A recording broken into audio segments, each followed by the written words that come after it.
Hello there, it's John Longcroft-Neal again. This is the third of three. I'm going to go right through. If it goes over 5 minutes, so be it. It's about the good old days. I've done two already, and this one, where have I got to? I've done health, transport. I'm on the subject of women, men and women, basically, and the relationship between them. Back in the day, 50s and 60s, the role of women, I can't believe this actually, but actually a school teacher back in the day, I think it was in the 30s at least, not the 40s, but if you got married, you couldn't teach. There was no Mrs. So-and-so, you're always Miss. And it was commonplace, particularly in 50s and 60s, that if a woman had a job, then they would earn less than the men. So if there was a school teacher, as I was, if there was a school teacher, the woman would have earned less than a man would, which is, today, is just quite ludicrous, And so the role of women in all aspects of life was a struggle. I have two sisters, and my mum was at home when she was at home. She left the house, my mum and dad split up when I was 14. But it was a tough time for women, and the likes of, when the pill came along in the 60s was a big step forward. But most women were subject to marriages and relationships. I don't think, I say my parents were divorced, that wasn't a thing that you talked about. It didn't happen very often. Not that it was a good thing, of course, but if it did and you wanted to split, then that wasn't an easy option whatsoever. So the role of women in the 50s and 60s was particularly difficult and much, much better nowadays. Children. Education of children in the 50s and 60s got better and better. I do remember being at school in the early 60s and 50s, and it was okay. We had some interesting things going on. It wasn't completely strict, although corporal punishment, smacking in other words, was rife and was never a good thing. Save that one for another day.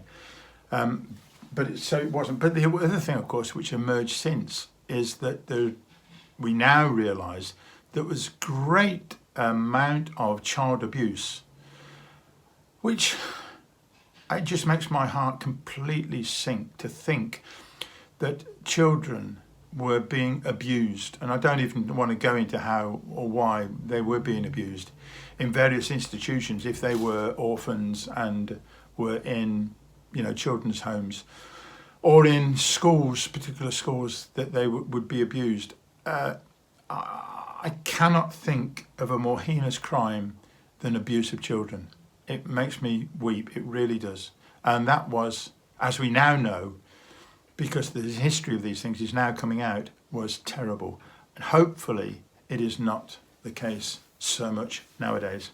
It will always happen maybe, but back then it was hidden away and there was a lot of it going on, and it was absolutely terrible.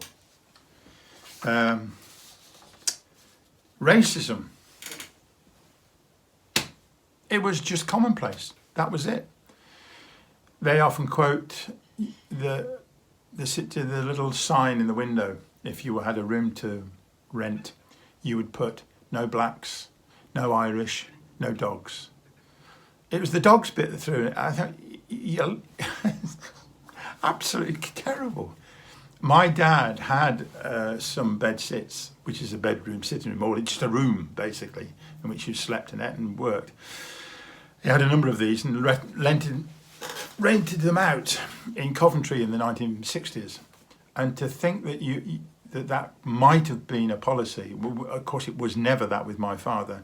He would, the house was open to anybody that wanted to pay. If they didn't pay, he wouldn't have them. But we had a whole range of people turn up, and I was grateful for that. It was terrific.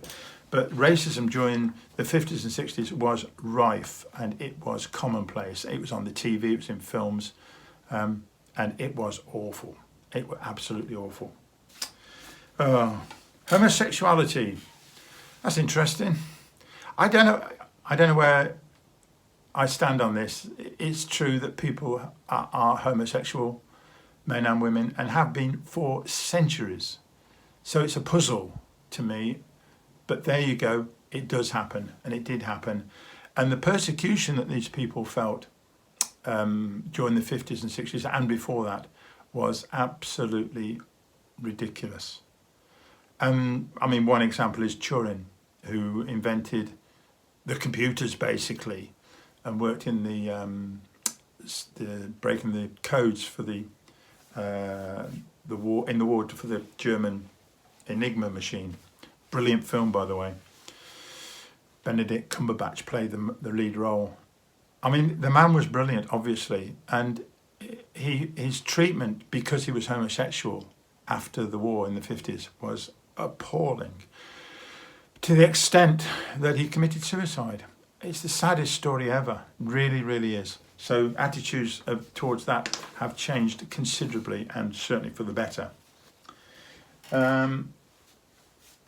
We have various crimes nowadays still, and that's obviously terrible. I think terrorism is one thing, you know, the bombs and the acts of terrorism are terrible, and that is far worse than ever was in the past. But in regular national crime in citizens, that was bad. There would be gangs of criminals, organised crime, often in league with the police. The police was very corrupt in the past, and that has certainly got a lot better. So that's all for the good. Religion, this is an interesting one, particularly from my point of view. When I was a school teacher, there were a number of race riots in the 70s, and the whole idea of race and religion became more of an issue, and it developed that there were more arguments coming forward and discussions about different religious groups. I think the 60s too, there's a big interest in Eastern religions from various people. And so it opened the door really on a bigger discussion about what religion was all about, and there were different sorts of religion, and it came into schools, and I was more than happy to teach the kids about other religious groups. And it was about that time that I became a Baha'i, which is part of the same process really. So there was a great widening of the debate about religion, which I think is much better now than was in the past. In the past it was very closed and a very linear sort of discussion. If there was a discussion, there wasn't. Everything was accepted and that was it. Well, there's still a lot to do in the world. I wonder if somebody looking back 50, 60 years in time and looks back and say, oh yeah, the 2020s, they were the good old days. Maybe not, I don't know. What are we going to do to improve? Here's the thing then. Pop in the comments, what do you think it is that we have today that we've got to improve upon, and we will improve upon in the decades to come? And we'll look back and we'll say, yeah, you know, in the 2020s, it was terrible because of this. Whew.